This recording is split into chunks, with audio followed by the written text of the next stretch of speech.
Mga kababayan, ramdam niyo ba ang mas malamig na klima kapag madaling araw? Ito'y dahil nasa huling bahagi na po tayo ng pag-iral ng amihan. Ngunit hanggang kailan naman kaya yan at kailan posibleng pumasok ang panahon ng tag-init? Ang kasagutan alamin natin mula kay Pag-asa Weather Specialist John Manalo. Magandang araw po sa ating lahat at sa ating pong tagapakinig. Kasalukuyan po na nakaka-apekto yung Intertropical Convergence Zone or yung ITCZ dito sa Mindanao. At patuloy pa rin po na may influence yung northeast monsoon natin dito sa northern part ng Luzon.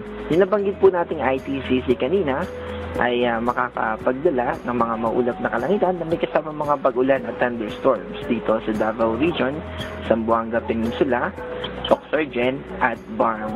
Sa kabilang banda po, meron ding easterlies na magdadala ng maulap na kalangitan na may kasama mga pag-ulan din at thunderstorms.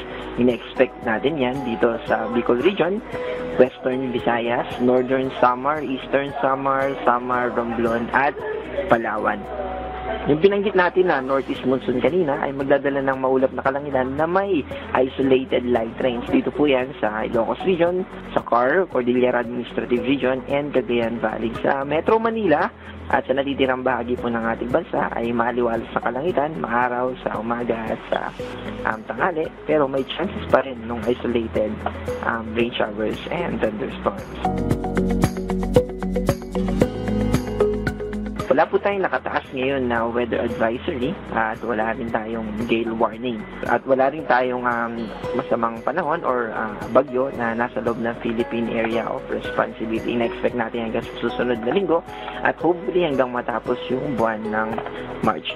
Dito naman po sa onset nung tinatawag natin na or yung termination natin nung amihan kung kailan natin i-expect yung mas matataas sa temperatura ay in-expect natin na maaaring next week pero may chances pa rin na magkaroon ng surge itong amihan.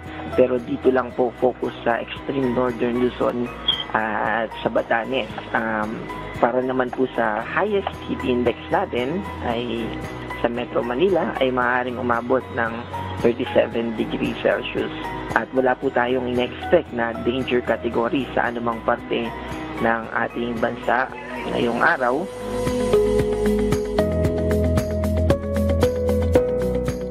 Ito po ang update natin sa mga dam.